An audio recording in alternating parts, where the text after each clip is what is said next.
أعوذ بالله من الشيطان الرجيم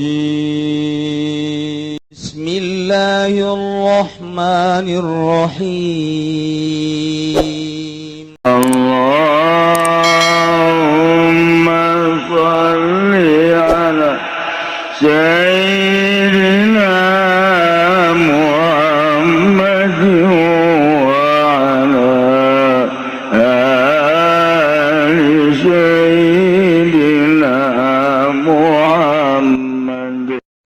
Keur di sawah ngadenge suara azan padahal keur macul Ngadenge Allahu Akbar cak petani pacul hampuranya mana hendak disimpen heula di galeng titip ulah ka mana manehnya cak pacul aing mah ka mana cici cak pacul ka mana salat polisi di kantor Allahu Akbar periwit ditendang ngampura heula periwit cak periwit dek ka mana panggilan Allah leuwih mulia batan maneh mangga tuh kan di DPR Allahu Akbar tinggalkan kantor dek ka mana cak kursi teh keluar dek naon dahar beda DPR malah ini ke masjid atuh beres di DPR ya Allah ya Rabb Gusti Allah doa agung iya masjid rijalul la tulhihim tijaratun wala bay'un an dzikrillah wa iqamis shalah wa ita'iz zakah kunaon sih make jeung kedak amat ke masjid komo ustad mah santri kiai asal adzan masjid sebab kadengena suara muadzin Ki Zaid misalnya azan Allahu Akbar kadengena mah suara Zaid padahal utusan Allah ajakan Allah lain Zaid anu di deuleu Allah mah Masya Allah karim ke masjid sholat nah rijalul la tulhihim tijaratun tesibu ku dagang tesibu ku jual beli tesibu ku tani tesibu ku bisnis tesibu ku kantor berbagai aktivitas tinggalkan kunaon emang ya khafuna yauman sieun kahiji poe nu mana poe anu tataqallabu fihil qulub wal absar anu bakal goncang hate jeung mata neuleu naon neuleu pandangan neraka rempan jasa lamun urang ningali engke jaga poe yauman tataqallabu fihil qulub wal absar nu mantak ahli Allah mah cepet ka masjid lantaran inget ka yauman tataqallabu fihil qulub wal absar neraka kiamat nu mantak para pejabat urang lamun di Jakarta ningali indah jasa ketika datang waktu sholat nyana teh mukaan sapatuna kula sering sholat di Tangerang polisi dibuka sapatuna kula kieu bae di sisi cek kula teh kiai mah teu kudu muka sendal jeung teu kudu make sapatu jeung make sendal babarieu kiih jatuh make calana tinggal wear doang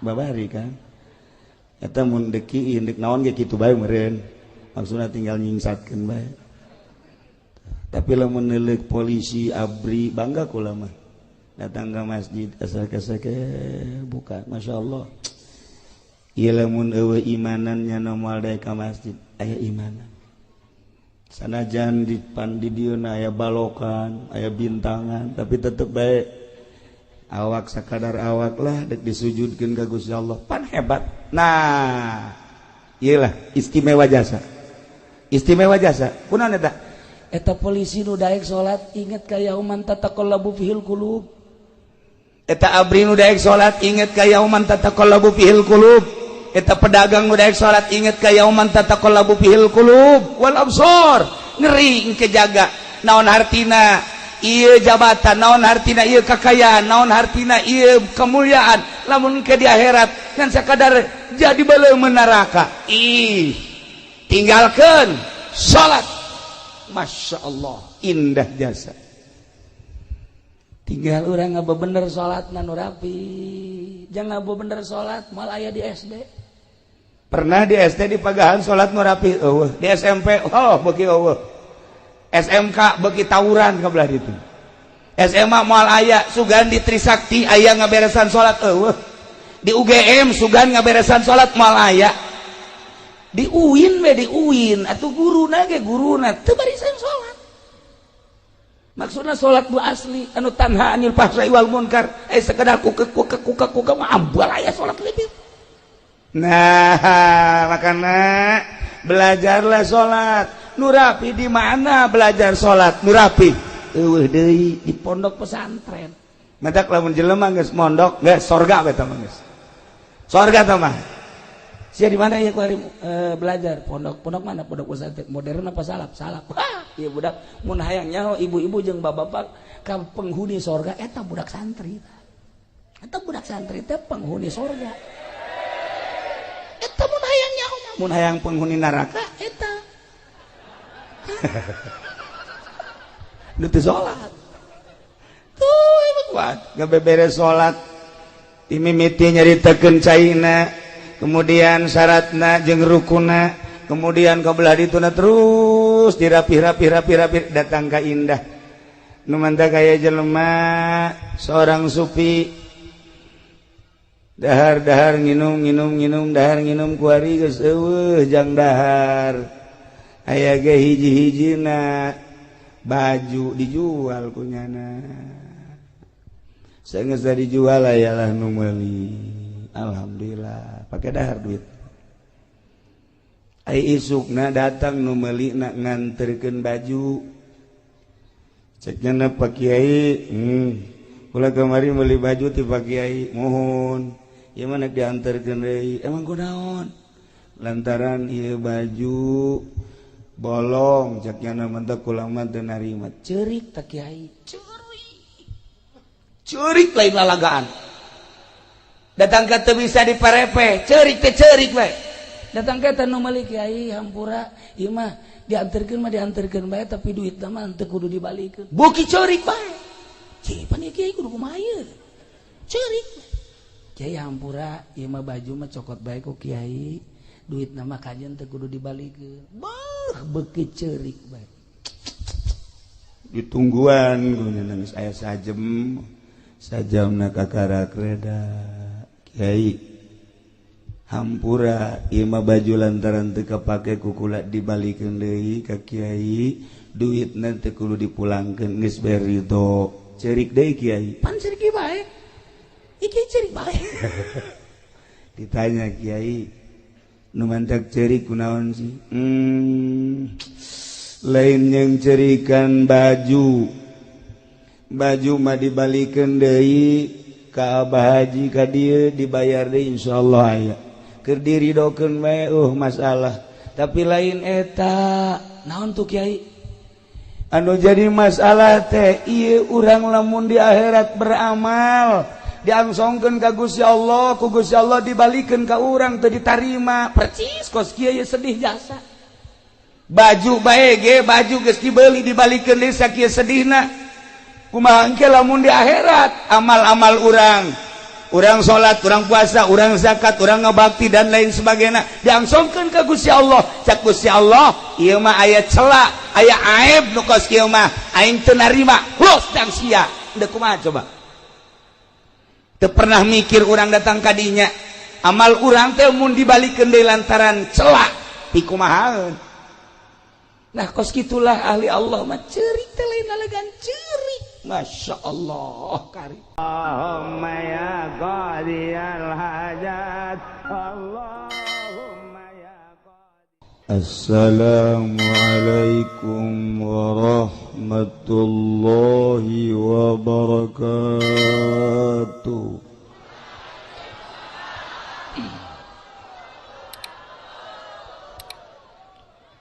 Alhamdulillah, wassalatu wassalamu ala rasulillah wa ala alihi wa sahbihi wa mawala, amma ba'du. Qala Allah ta'ala fil Qur'anil Karim wa huwa asdaqul qailin. A'udzu billahi minasy syaithanir rajim. Wa dzakir fa inna dzikra tanfa'ul mu'minin. Al-ayat. Langkung tipayun urang sami-sami nganggakeun puja sinareng puji ka Gusti Allah anu Maha Suci. Nu parantos masihan tina rupa-rupa nikmat ka urang sadayana, terutama nikmat anu kacida pisan ageungna nyaeta nikmat iman sinareng Islam. Sholawat sinareng salam mugia dilimpahkeun ka junjunan alam Kangjeng Nabi urang Kangjeng Nabi Muhammad sallallahu alaihi wasallam, katut ka para kaluargina oge ka para sahabat-sahabatna rawuh para tabi'in asbat tabi'in al-mukarramun para alimil ulama, para asatid, para tokoh masyarakat, bil khusus ka kesepuhan urang di dieu Kiai Haji Muhammad Ilyas, oge anu sok katingali di Cilongok Kiai Haji Madhali, tur seueur-seueur deui para kiai, para ustaz. Urang doakeun mudah-mudahan para kiai diparanjangkeun umurna, dibere sararehat, jang nanjeurkeun agama Allah Subhanahu wa ta'ala. Urang doakeun deui nu lain kiai mah mudah-mudahan ulah. Ulah henteu. Aya kapolsek marahnya na.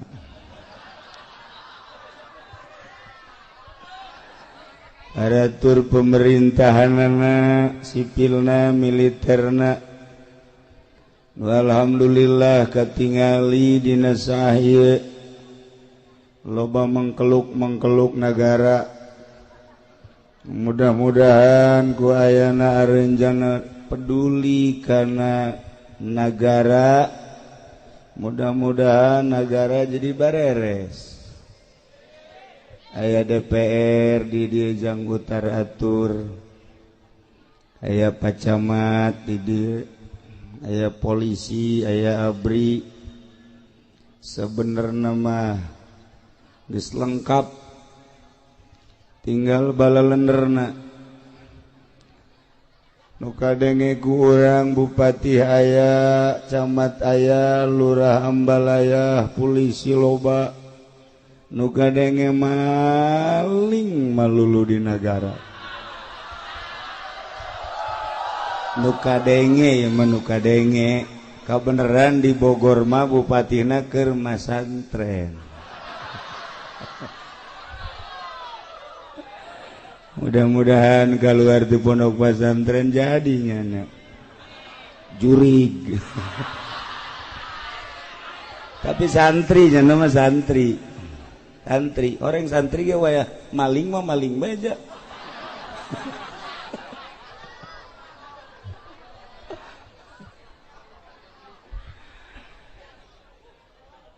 Panitia penyelenggara walimatul wakirah nudina sahaya alhamdulillah parantos ngundang urang khususna simkuring, hampir-hampir simkuring ge ieu teu bisa hadir, patali sareng kurang sehat. Nu kurang sehat mah lain naon suara, Ari awak mah sehat, bahkan lamun titah kawin deui sia. Ngan sora ieu. Mentek lalaunan urang ngajinya. Kalayan inayah ti Gusti Allah, alhamdulillah. Urang diciptakeun ku Gusti Allah jadi makhluk nupang mulya-mulyana. Nupang bagus-bagusna.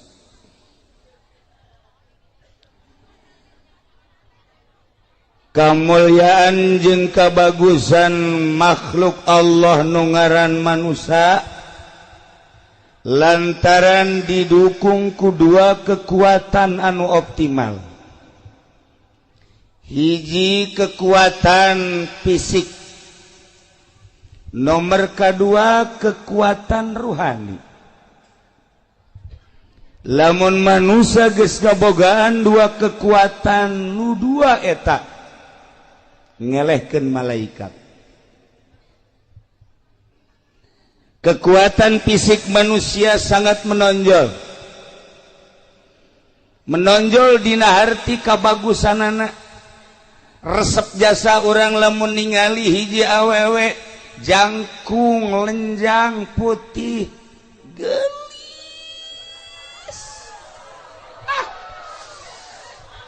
Boro-boro ka polsek kiai ge nu geus kolot kiai kabung belengan. Iya fisik lamun hayal lalaki fisikna sterk ditingali jangkung ditingali dedeg pangadegna ngeusi katingali bangun gagah ieu keur carita fisik awewe mana nu teresepen ka lalaki model kitu. Dibalikeun deui lamun aya awewe anu boga dedeg pangadeg model tadi lalaki mana anu henteu. Berarti postur ieu sangat mendukung. Eueuh hiji nabi anu ku Gusti Allah diciptakeun kuluya pelaya eueuh. Lamun urang nyaritakeun Kangjeng Nabi urang nomor hiji. Lamun urang nyaritakeun Kangjeng Nabi Musa gagahna kabina-bina. Lamun urang nyaritakeun Kangjeng Nabi Ibrahim luar biasa.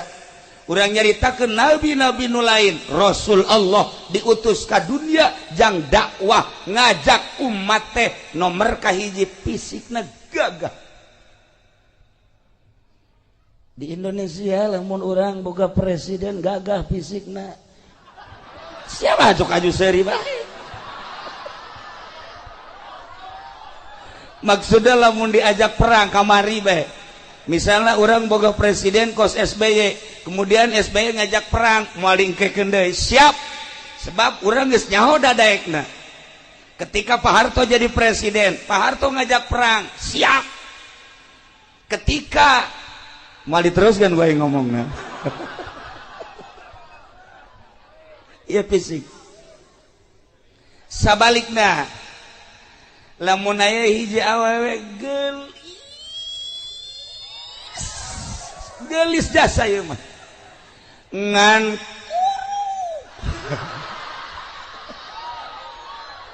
ieu mah keur carita gelis ngan kuru ulah nanya ka polsek ieu bae kiai daek henteu awewe gelis ngan kuru tuh embung sebab jaknya naon cekeleunana.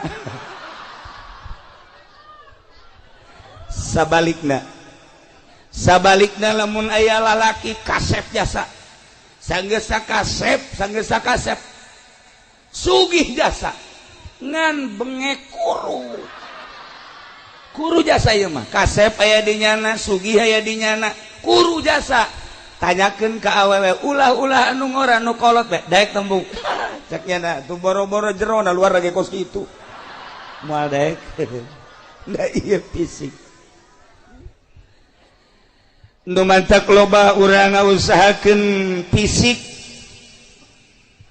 urang teh diolah dengan berbagai olahraga memang dititah ku Gusti Allah sehingga gagah awak kurang sehingga sehat awak kurang sehat na awak kurang teh dicoba ku urang aya nu nyupiran kontainer ti Cilejet datang ke Surabaya bulak-balik kuat taruhlah merenanan jadi supir mah urang dieu mah jarang eta tah Maluku urang dieu mah ngawaluku sahektar ku sorangan bae siapeun jasa macul ti isuk datang ka zohor istirahat sakedeung macul deui datang ka asar kuateun lantaran sehat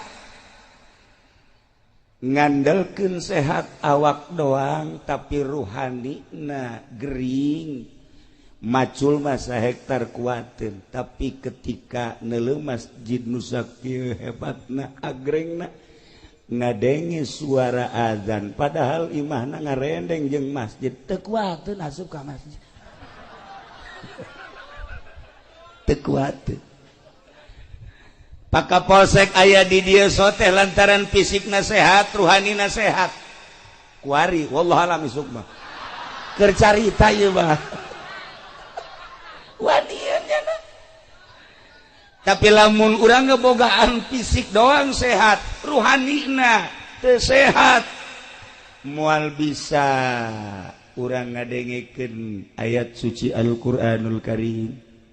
Moal bisa urang nyaritakeun tentang kalam-kalam ilahi, nyaritakeun tentang kalam-kalam Kangjeng Nabi, nyaritakeun tentang kalam-kalam ulama, moal kuat mantap urang eusian geula ruhanina supaya ruhani ieu sehat.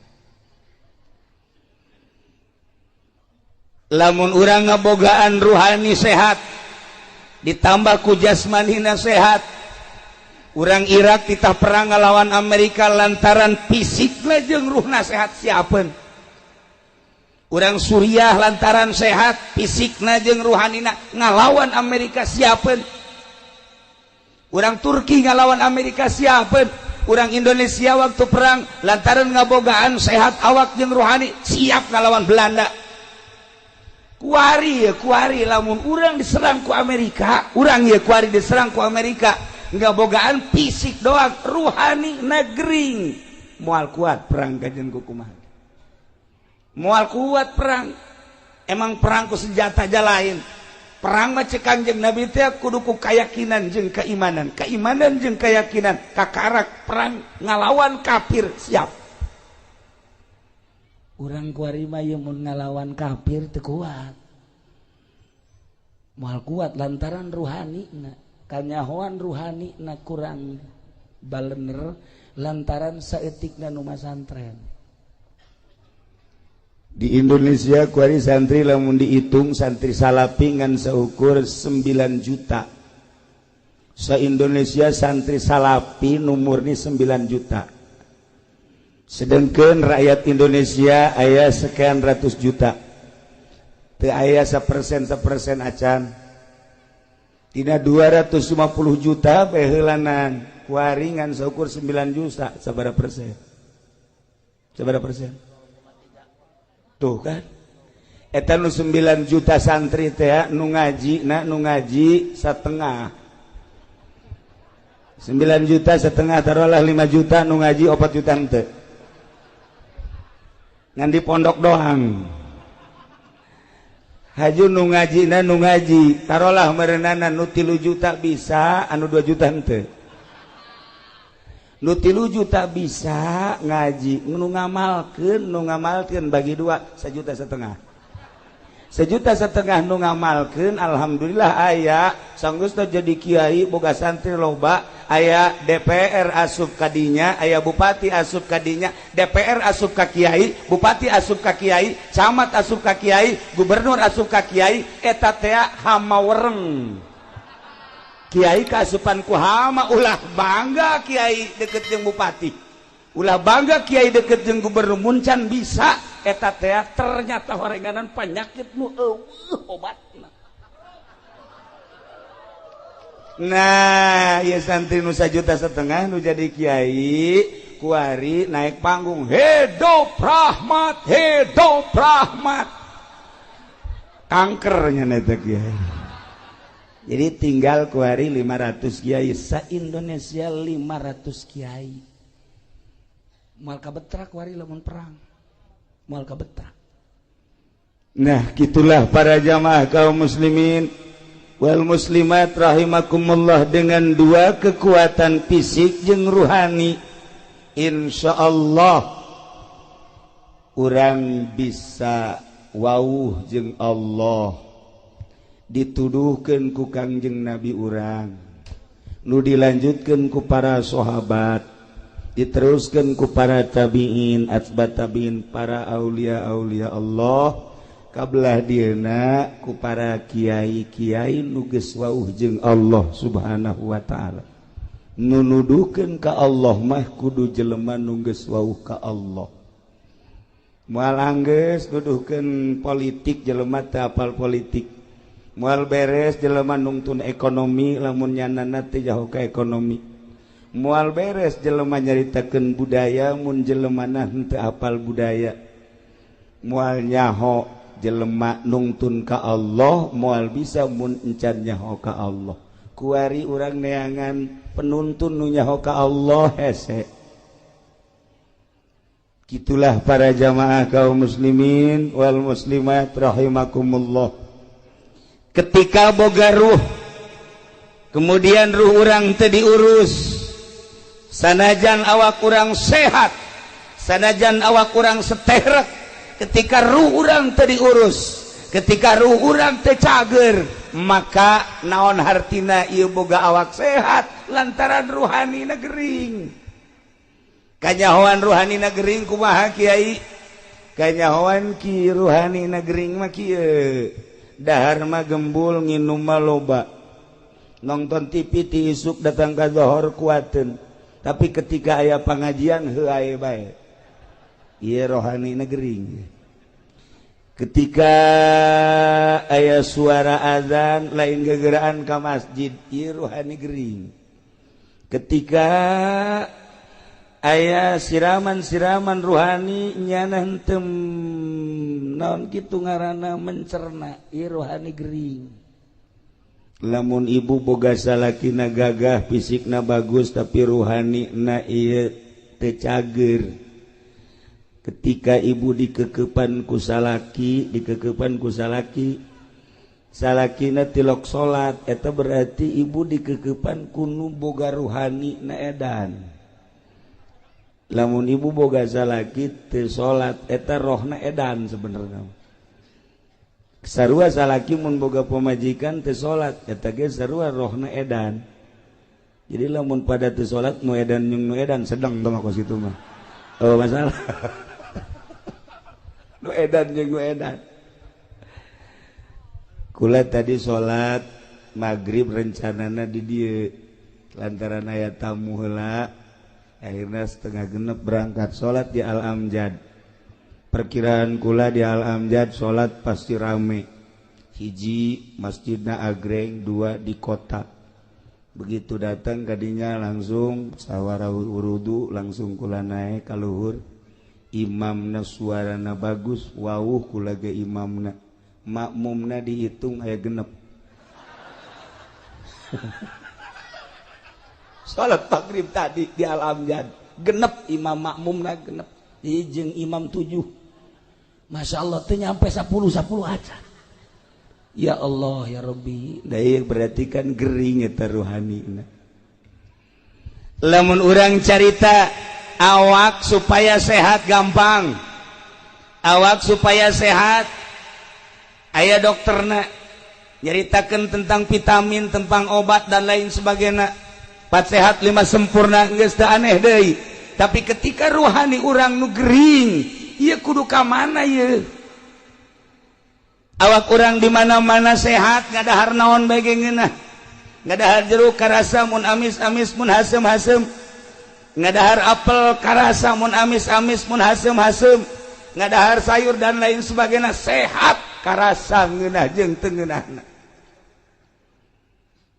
Ruhani urang ge ruhani urang, makananana ieu adalah salat, makananana zikir, makananana tasbih, makananana tahlil. Nah, ketika awak kurang diajak salat teu daek, diajak maca Quran teu daek, diajak zikir teu daek, berarti ieu ruh gering. Eta ruh teh gering, geus teu kudu nyaritakeun ka saha bae mah ka urang baheulanan. Hei awak, sia si ieu saminggu samingguna ieu sabaraha juz sabenerna ieu sia kabeuki sia. Tanya roh urang. Sajuz apakah 2 juz saminggu? Tanya. Roh. Ari sia beuki henteu si maca Quran? Henteu. Maca tasbih? Henteu. Zikir? Malah kulama mun zikir puyeng jagjana.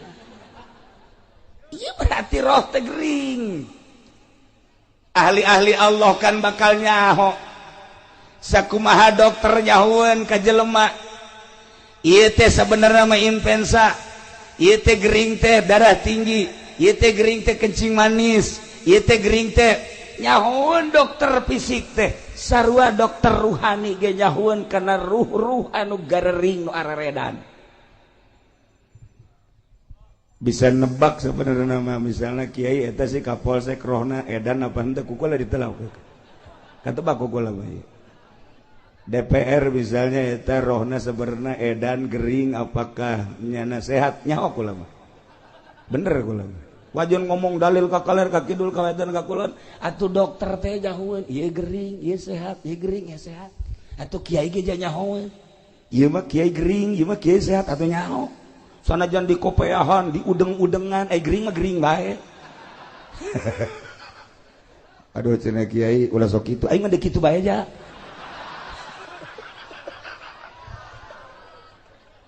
Gering. Masya Allah. Lantaran iya bupati bege bupati datang ka kiai lain rek ngaji. Gubernur datang ka kiai lain rek ngaji, camat datang ka kiai lain rek ngaji. Dek ngajakan kiai diajak ka lembahnya na kiai dek diajak ka urusannya na nu mantak moal bener-bener pemerintah mantak kurang mawani di Tangerang teh lamun aya pejabat teu ngaji kukula mah ka dieu sia ieu sia datang ka aing teh aing dek diajak ka siapa sia ku endek ka aing ayo gerang kurang mawani lamun aing dek diajak ka sia sabaraha duit sia dek merena ka aing. Tuh, tungtungna mah akur bejeng urang dieu. Lamun teu wani kitu mal beres-beres. Nu mantak alhamdulillah PNS Tangerang mah ngaraji, camat nu ngaraji lain saeutik, lurah ngaraji lain saeutik. Alhamdulillah Jakarta ngaraji lain saeutik. Cuman DPR Bogor doang nu teu deuk ngaji goblok. Kade itu ai di dieu mah ngaji ai di dieu mah. Nementak bupati na ka kula mah sieun di Tangerang. Sebab kula mah carekan bae. Bupati los. Namun dek gelut-gelut tapi duaan. Bawa budak mah nya mah gelut keur carita yu urang babarengan. Ja DPR ge engke mah pae. Ja bupati ge engke mah maot. Ja gubernur engke mah modal. Presiden mah geus lain modal rekoit. Kiai sarua koit besi aing ditangkap sia ka presiden koit kiai ge koit goblok sarua pada paeh koit nah ketika paeh awas awak nu ieu roh nu ieu nu bakal berhadapan jeung Gusti Allah bakal ditanya sabaraha umur maneh di dunia ku aing dibere cek Gusti Allah digunakeun naon umur sia digunakeun naon mata sia ceuli sia irung sia sunggut sia beteng sia suku sia jeung leungeun sia dek lompat ka mana ketika orang diadili ke hisab garana di harapan Allah. Dia sarua tuh ulah sok mangpang meungpeung. Nah nu mantak ieu urang gunakeun fasilitas nu aya nu dibikeun ku Gusti Allah. Urang dibere ilmu pake ibadah ka Gusti Allah. Urang dibere wawasan urang pake ka Allah.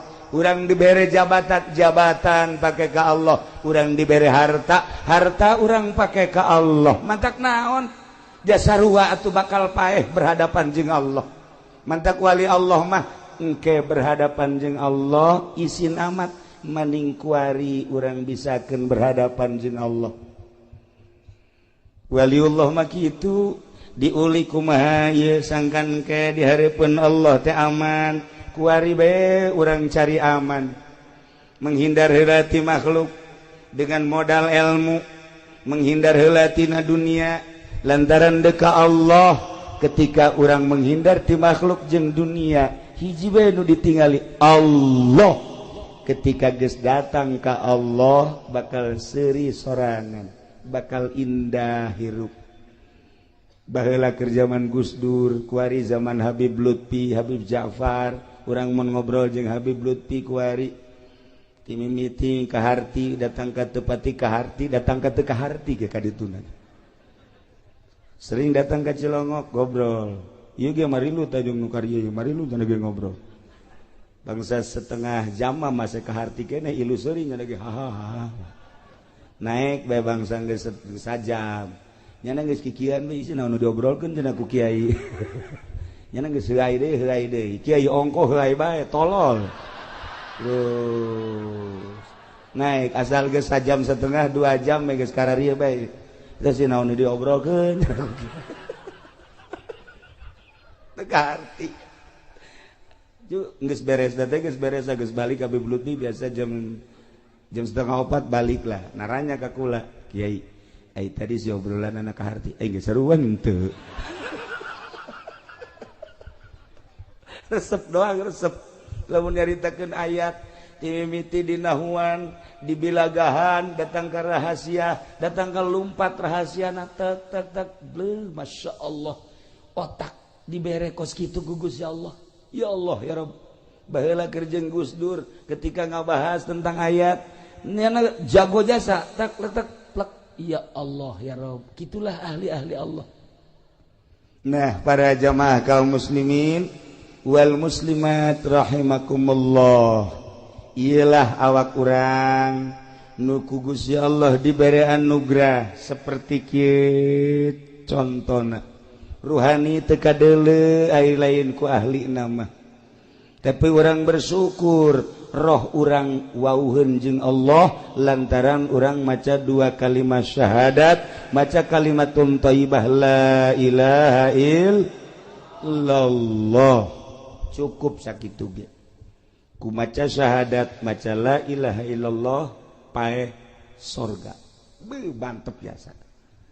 Teu kudu salat cenah Kiai, deuk salat teh henteu. Pokona asal maca la ilaha illallah surga. Wah tuh kos kitu mah cenah teu kudu salat. Atuh lolos aing mah teu ditahan salat. Nu penting mah asal maca la ilaha illallah ka surga. Sakitu bae. Engke cenah eta di akhirat aku mah itu urusan di akhirat aku mah sia.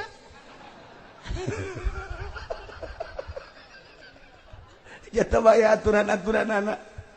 Nah, urang kuari dibere ilmu ku Gusti Allah, macem-macem nu aya di otak urang. Ketika urang neuleuh lapangan lega, kemudian aya gawangan, ilmu urang nanya ka urang, cak urang teh ieu eta si paranti naon mun urang neuleuh lapangan aya gawangan, ditanya ku urang ari eta tempat paranti naon, jawab pasti paranti maca sholawat. Tuh seri berarti pinter kan? Lain paranti main bola. Ketika orang berangkat deui ningali euy kantor balai desa, wah iya di dieulah berarti aya lurah, di dieulah aya RW, aya RT, tempatna di dinya. Ieu kantor balai desa. Bertanya-tanya kan di otak orang, aya teh si tempat naon sih kantor balai desa? Oh, paranti maca Quran. Gideg lain berarti kan. Paranti ngurusan SPPT. Lumpat deui urang ka kota, ka Bogor, aya di kantor DPR. Wih. Bertanya-tanya di benak hati urang, aya eta kantor DPR teh paranti naon eta? Beuh paranti zikir. Cakate urang lain. Paranti naon? Ngurusan rakyat. Maksudna ngurusan rakyat geus ulah diteruskeun sia nu nyaho. otak urang teh lempang. Ketika lempang deui ningali aya bangunan di dinyana majelis taklim. Oh, iyalah tempat paranti main gapleh ya. Lain. Otak urang jalan lempang. Lain Paranti ngaji. Liwat deui ka ditu. Wow. Kapolsek mah iyalah tempat polisi di jerona setan jeung jurig belum ditangkepan kan kunyana jurig tangkap setan tangkap asupkeun ka dinya manteng nyana mah kuat berhadapan jeung setan jeung jurig sebab nyanana pernah jadi setan mantap kuat nyana mah tuh masalah itu urang lewat polsek nyaho urang. Nah, ketika orang lewat ningali bangunan seperti ieu. Benak hati orang bertanya-tanya, ai eta si bangunan naon? Oh, masjid. Tanya deui, paranti naon sih eta masjid? Wallahu alam, goblok sia. Teu nyaho ka masjid. Tanya otak urang teh tanya ieu teh bangunan naon masjid paranti naon bejana mah paranti salat bejana kunaon emang nu mentak bejana aing can pernah kadinya jadi setiap neuleuh naon bae lempang otak urang nu mentak lamun di nagara ieu teu rapi-rapi bodoh lantaran otak urang lempang setiap neuleuh naon bae ge lempang ieu naon peruntukanna naon ieu naon peruntukanna naon ieu naon peruntukanna naon atuh lempang nu mantak urang dititah tafakur ge dina ilmu thariqah teh aya khidmat aya tafakur aya zikir aya muraqabah aya muhasabah eta teh jang minterkeun diri supaya wauh jeung Allah urang teh bakal pinter geura ge ku tafakur ku mikir bae heula bakal pinter. Nah ketika orang ningali sosok ieu bangunan oh ieu masjid paranti naon paranti ibadah ka Gusti Allah wudi'a lis salat khususna diperuntukkan jang salat ieu masjid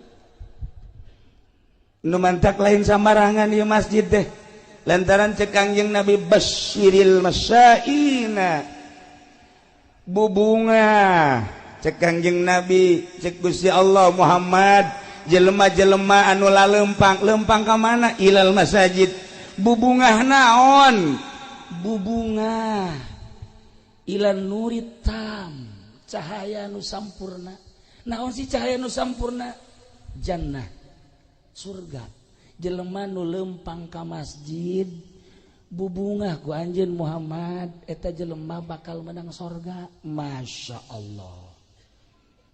Sebab jelema pan beda motifna. Sia deuk ka mana sih ayeuna ieu sia lempang ieu bangunna deuk ka kantor desa moal jauh urusanana ti urusan kos kitu pertanahan. Sia deuk ka mana ieu bangunna gegeuraan we. Anak aing ditangkep di polsek ieu. Urusanana kan urusan kos karitu bae, narkoba. Sia deuk ka mana ieu bangun rapi amat deuk ka masjid, lain deui pan. Berarti kan deuk ibadah ka Gusti Allah. Sanajan sewaktu-waktu mah aya nu lain ibadah nek nyokot sendal doang masalah geus lah. Tuh ya cek Kangjeng Nabi bungahkeun gereja jelema anu lempang ka masjid mah bakal dibere sorga. Ya Allah ya Rabb. Nu mantak sim kuring mikir bae ieu sebenarnya kurang sehat tapi ieu hiji hayang kapanggih jeung Adi di dieu nomor kedua hayang kapanggih silaturahmi jeung urang dieu nomor katiluna ieu urusanana masjid masya Allah begitu datang ka dieu ningali masjid agrengna luar biasa bunga hate ketika orang ningali di Tangerang aya di nu make kubah di luhurna aya saliban gereja eta mah urang ningali deui di Tangerang ka belah itu ka barat aya bangunan nu gede ngan burung marakbak masya Allah kelenteng teh mah orenganan di Indonesia teh kompetisi aya nu ngabangun gereja teureun-eureun, aya nu ngabangun kuil teureun-eureun, aya nu ngabangun kitu kelenteng teureun-eureun, aya nu ngabangun masjid teureun-eureun. Atuh nu ngabangun gereja moal umat Islam, nu ngabangun kuil moal umat Islam, pasti umatna masing-masing. Nu ngabangun masjid dia moal orang Kristen, nu ngabangun masjid pasti umat Islam. Innama ya'muru masajidallah man amana billah wal yaumil akhir. Moal orang Kristen lu ngabangun masjid mah pasti jelema nu iman ka Allah, nu iman ka yaumil akhir. Wa aqamas shalah jeung nu ngadirikeun shalah, wa ataz zakat. Iyalah jelema asal daek ngabangun masjid berarti deuk nembongkeun iman nu aya di dadana. Sebab cek Kangjeng Nabi, al masajidu buyutullah, masjid adalah imah Allah. Tudi'u li ahli sama, caang jang ahli langit. Kama tudi'u sakumaha caangna nujumus sama li ahli ardi. Lamun malaikat nu aya di alam malakut di luhur ningali kahandap kieu loba nu cararaang eta teh masjid-masjid jeung musola-musola. Sakumaha urang lamun urang ahli bumi ningali ka langit, begitu ningali ka langit loba bintang-bintang. Urang ningali ka langit loba nu caraang di luhur langit bintang-bintang, malaikat neuleuh ka handap loba nu caang. Nu caang ieu adalah masjid-masjid. Malaikat turun neuleuh cacaang set ka masjid. Plek. Culek-culek malaikat. Mana imamna ye? Di deuleuh mana muadzina cek malaikat. Di deuleuh mana makmumna. Malaikat turun di luhur. Ya Allah, cek Kangjeng Nabi tudiu li ahli sama. Ieu masjid teh nyaangan ka ahli langit, turun nya. Matak ulah kaget. Lamun urang salat sorangan di masjid jam 1 jam 2 di dieu. Salat sorangan, sholli Allahu akbar. Engke aya nu ditukangan urang nyana milu Allahu akbar. Ulah kaget. Eta teh malaikat milu jeung urang. Allahu akbar. Nyana ge Allahu akbar. Urang geus rada empot-empotan. Isi malaikat apa nu tadi disolateun teh ye.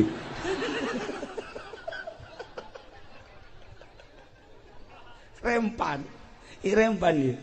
Kapolsek Onam nyana mah lamun aya nu salat nyana keur salat teuting sorangan Allahu akbar. Allahu akbar. Sami Allah, milu di tukang sami Allah gua tembak lo. Emang setan bisa ditembak ya moal. Cek setan gua kentutin lo. Asalna kapolsek elek ku setan. Saya sih ada. Masjid tempat malaikat. Turun malaikat. Mentak loba nu teu kuateun. Ulah-ulah bangsa orang kampung, ulah-ulah bangsa santri, ulah-ulah ustad kiai salat sorangan jam 2. Poekan di dieu. Poekan, masjidna poekan, salat kiai mah kiai, udang-udang nu gede geus. Udang-udangna sagede roda Vespa. Salat sorangan. Sholli sunat tahajud. Allahu akbar. Aya itu. Allahu akbar. Dak ngilu bae na teh. Kiai teh. Allahu akbar. Iya Allah. Amin Allah. Kiai kajen kumaha ge moal khusyuk. Dek ceuli datang ka khusyuk. Nyaho datang nyaho moal ka assalamualaikum.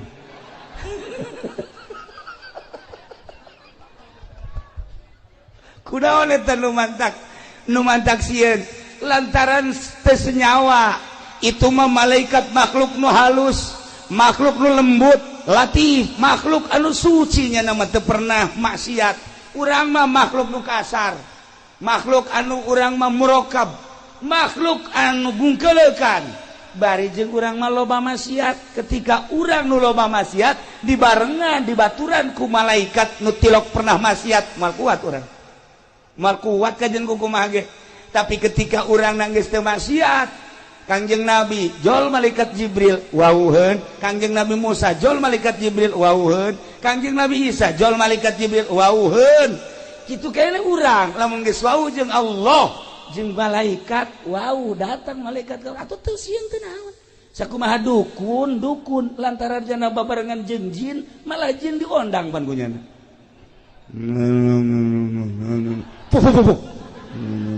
Aya ku ari mana kana ieu. Lantaran senyawa jeung jin teu sieun ka jin. Nah urang lamun geus jadi hamba Allah moal sieun sebab geus biasa bahkan urang dibaturan dibarengan ku malaikat. Nah hayang datang ka kos kitu kumaha si Kiai tenang.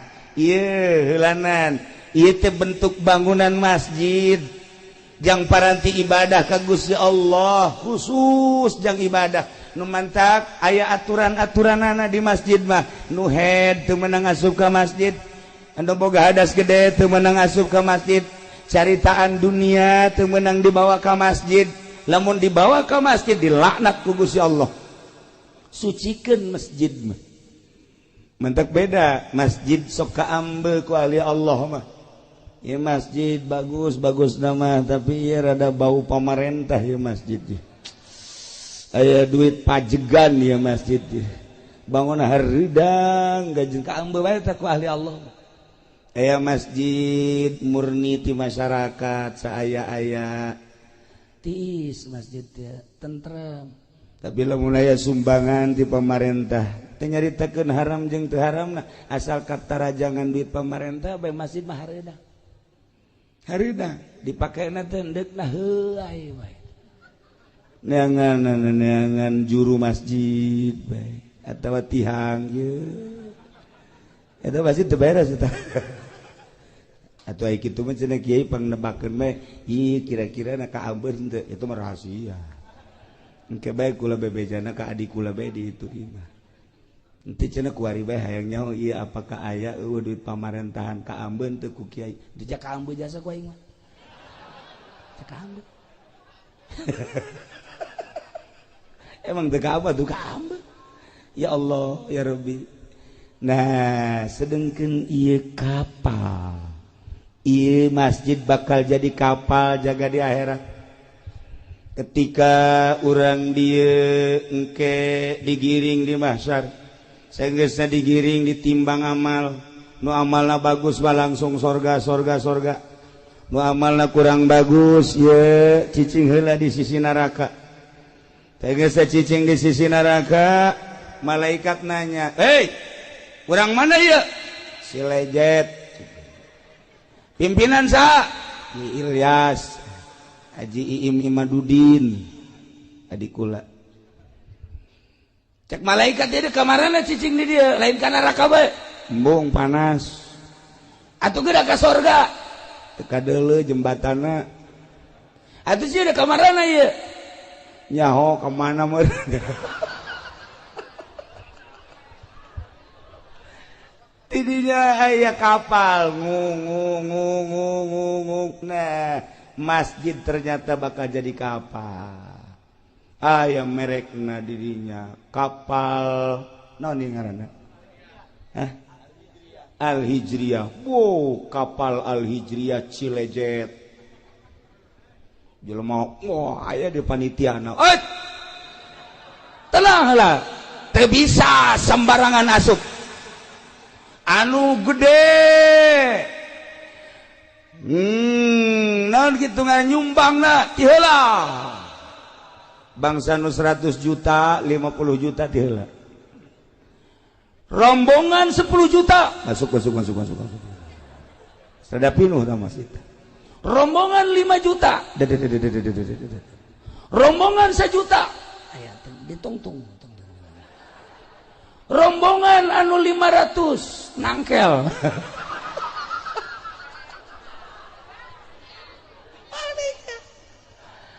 Teu bisa asup ka jero teu bisa tuh. Ya geus aya pan karcis-karcisna. Mulai dek diberangkatkeun ieu ku panitia tinggal nu nangkel bae aing mah duh jaknya aing teu milu aing butuh aing milu ieu pan suku ka handap panas teu meunang naik jana teu meunang geus sakitu ayana berangkat. Masya Allah indah jasa horenganan ieu teh bakal jadi kapal pas tengah-tengah neraka bocor bocor kapal bocor anu di tengah wae panas kunaon bocor bocor kapal bocor wah narangtung atuh kabeh lantaran bocor atuh biasa teu ada kaluhur cak panitia kok bisa bocor kieu naon ya coba malaikat datang ieu kunaon ieu jadi bocor diambean ku malaikat duit bupati bocor masjid sakieu bagus dan kieu bocor ya Allah ya Rabbi datang mah datang gak dihitungan harideung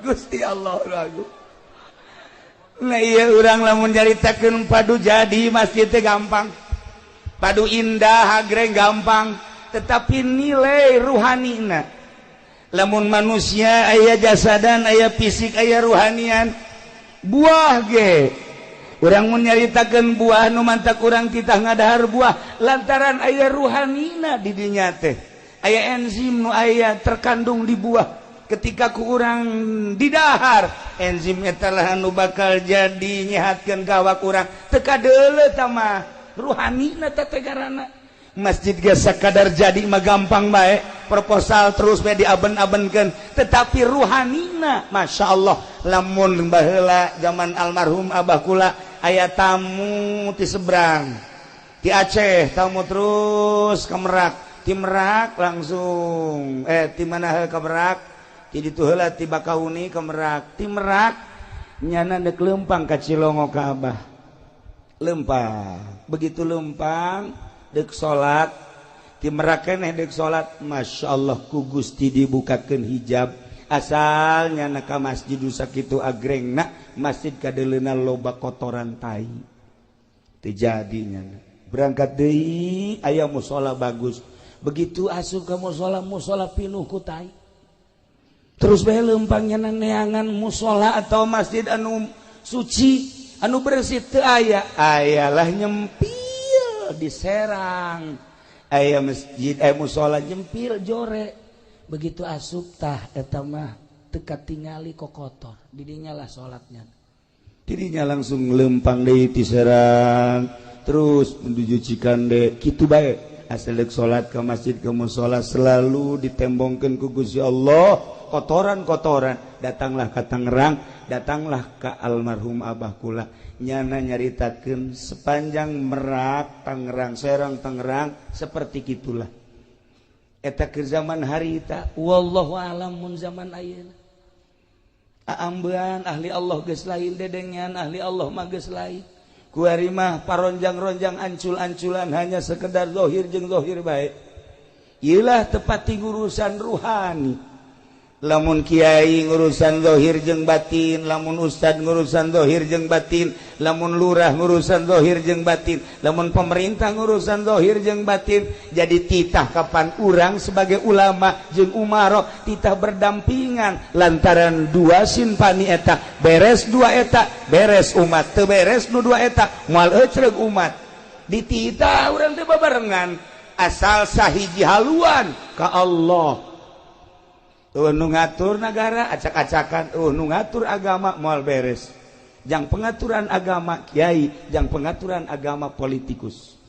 babarengan politikus jeung kiai nu tujuanana dek ngarapihan bangsa negara jeung agama rapi atuh kajian kumaha ge gitulah para jamaah kaum muslimin wal muslimat rahimakumullah nah iyalah masjid buyutullah imah Allah nu dina Al-Qur'an dijelaskeun fi buyutillah fi buyutin azinallah an turfa'a wa yuzkaru fiha ismuhu yusabbihu lahu fiha bil ghudwi wal asal rijalul la tulhihim tijaratu wala bai'un an dzikrillah wa iqamis shalah wa ita'iz zakah yakhafuna yawman tataqallabu fihi al-qulub wal absar wallahu alam bimuradi fi buyutin di bangunan adzinallah nu Allah ngirinan anturfa'a wa yuzkara fiha ismuh titah diagungkeun dimuliakeun jeung disebut-sebut ngaran Allah.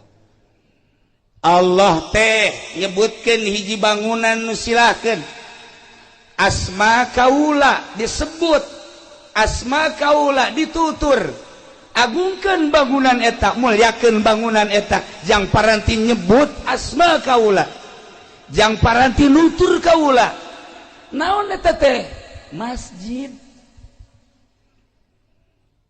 yusabbihu lahu fiha bil ghudwi wal asal silakan sucikeun Allah di masjid dek isuk dek sore terus daya eureun-eureunna paranti nyucikeun Gusti Allah ialah masjid.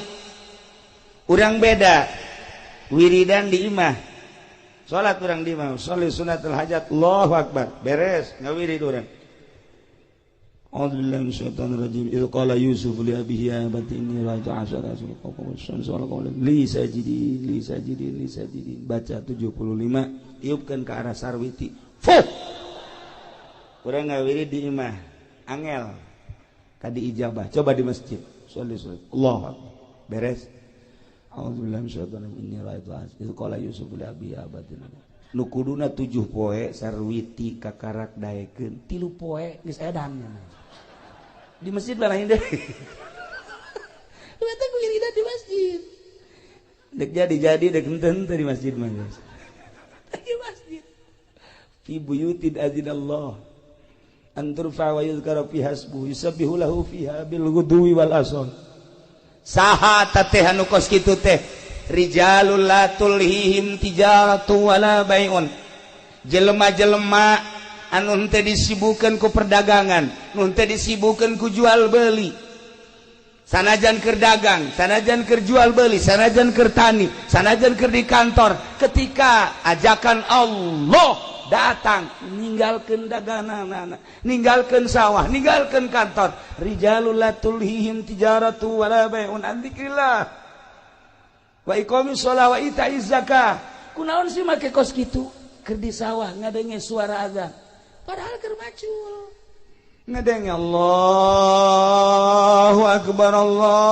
akbar. Cak petani pacul hampuranya. Maneh hendek disimpen heula di galeng. Titip ulah ka mana manehnya. Cak pacul aing mah ka mana? Cicing. Cak pacul di ka mana? Salat. Polisi di kantor Allahu akbar. Periwit ditendeng. Hampura heula periwit.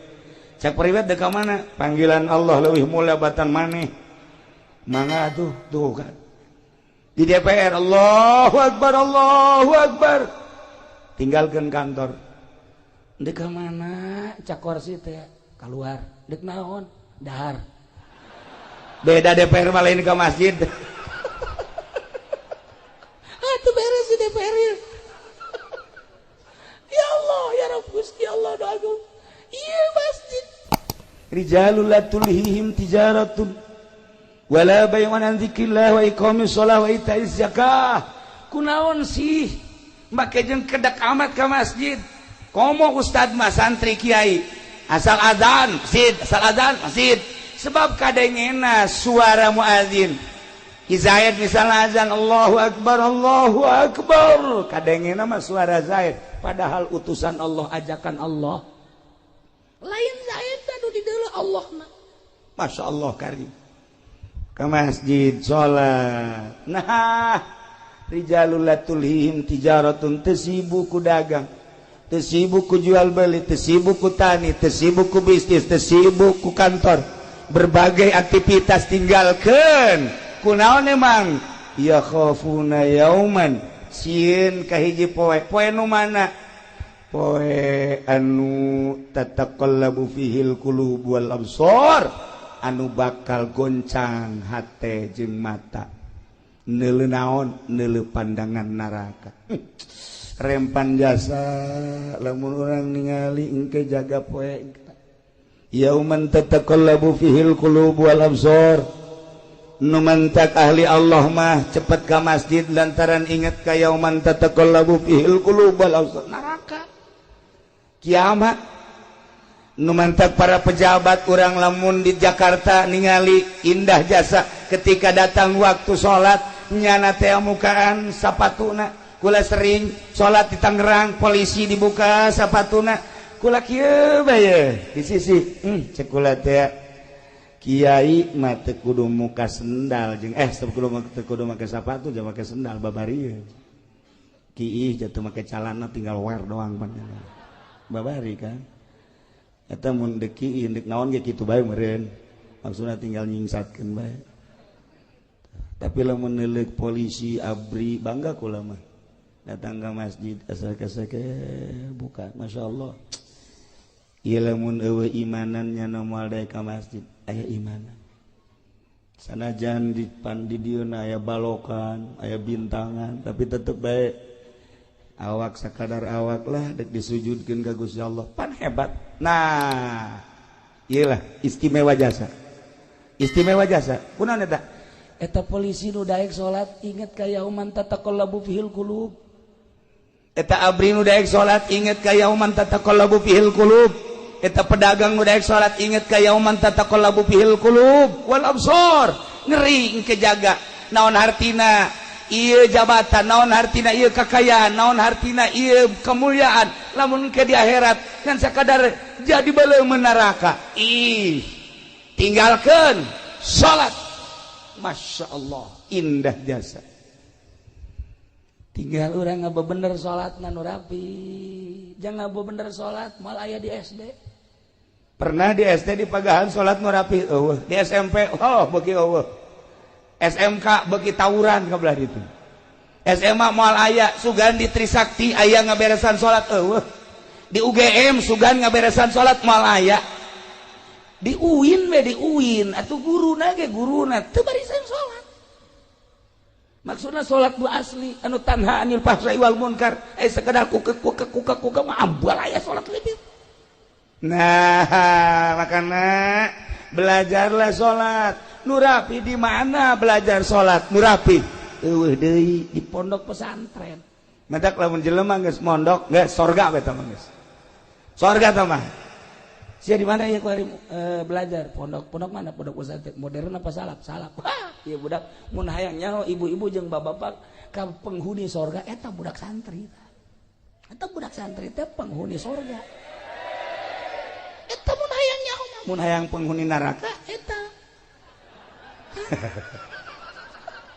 nu teu salat tuh emang kuat ngabeberes salat dimimiti nyaritakeun caina kemudian syaratna jeung rukunna kemudian kabelah dituna terus dirapi datang ka indah nu mantap kaya jelema seorang sufi dahar nginum dahar nginum kuari geus eueuh jang dahar aya ge hiji-hijina baju dijual kunyana saenggeus dijual ayalah nu meuli alhamdulillah pake dahar duit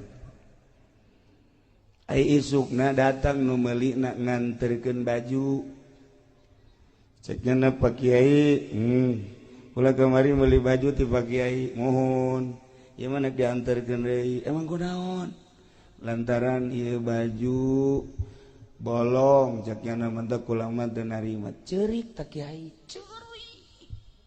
ceurik lain lalagaan datang ka teu bisa diperepe ceurik we datang ka teh nu meuli Kiai hampura ieu mah dianterkeun bae tapi duitna mah teu kudu dibalikeun buki ceurik bae cih pan Kiai kudu kumaha ieu ceurik Kiai hampura ieu mah baju mah cokot bae ku Kiai duitna mah kajen teu kudu dibalikeun beuki ceurik bae ditungguan guna geus aya sajamna kakarak reda Kiai hampura ieu mah baju lantaran teu kapake ku kula dibalikeun deui ka Kiai duitna teu kudu dipulangkeun geus bae ridho ceurik deui Kiai pan ceurik bae iki ceurik bae ditanya Kiai nu mantak ceurik kunaon sih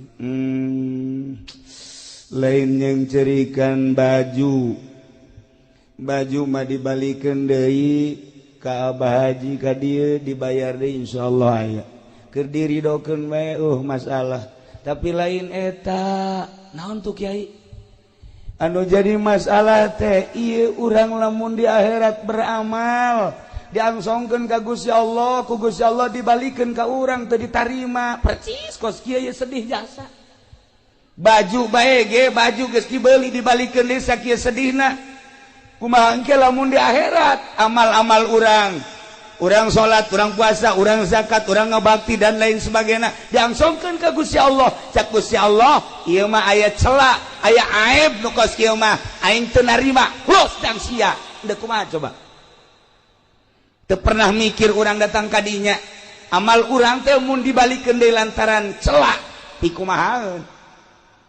Nah kos kitulah ahli Allah mah ceurik teh lain alegan ceurik. Masya Allah kari kos kula nu sok dirongengkeun ku kula teh aya kiai boga pamajikanna opat hebatnya sapan sama kiai boy ilmu aya di nyana gagah aya di nyana pinter aya di nyana sugih deui opat pamajikanna ngan cak nyana teh kieu kulantaran opat gilirna nu ngagilir awewe jadi kiaina di imah we mantep eta kos kitu teh itu kapolsek geus hayang kajian kumaha ge nyana makenan jadi awewe nu gilir supaya kayak kaditu balik ka isuk ka dieu kayak balik aduh nikmat jasa teh anugerah lain leutik-leutik anugerah teh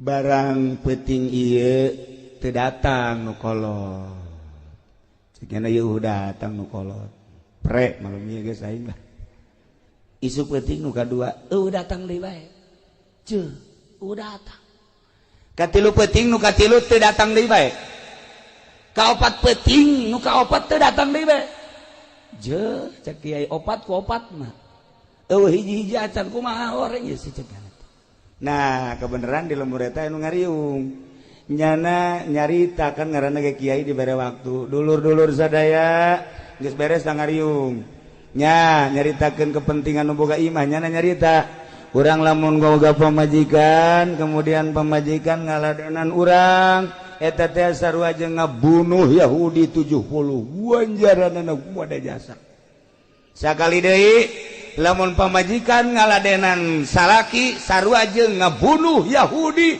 70 kadang eta ku pamajikan opat teh mau horenganan lain leutik ganjaran jakeun masyaallah eta pas kiaina balik ngariung mulai nu kolot datang waalaikumsalam aya naon kula kabita ngadengin taju 70 sakina kula deuk ngaladenan kakak wah siap atuh sakira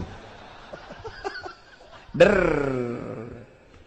beres balik nu kolot nu kadua datang waalaikumsalam ieu naon ieu kula tadi ngadenge kakak bu masyaallah kabita disuk gede jasa orang ganjaranna jadi kula hendak ngaladenan kakak siap berdei dua geus beres dana balik teh Ducati lu datang deui waalaikumsalam aya naon ieu kula kabita jasa ganjaranna tadi sarua jeung maehan 70 kula ge hayang deui atuh siap geus rada leutik siapna siap geus beres eta Ducati lu nu kaopat ka subuhnakeun datang waalaikumsalam ya naon kula kabita ku ganjaran aduh atuh ieu mah lain ngabunuh Yahudi aing nu paeh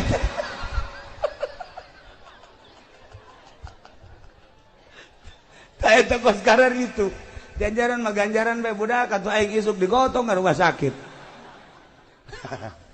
para jamaah kaum muslimin wal muslimat rahimakumullah urang inget kana yauman tataqallabu fihil qulub wal absar maka umat muslimin mimiti daek nyadiakeun lahan naek ngabangun belah dituna ngarumat belah dieuna nu paling istimewa adalah ngesianana iyalah innama ya'muru masajidallah man amana billah mual Kristen nu ngaramekeun masjid, mual Yahudi nu ngaramekeun masjid, mual Buddha, Konghucu dan lain sebagainya. Umat Islam lah nu ngaramekeun masjid.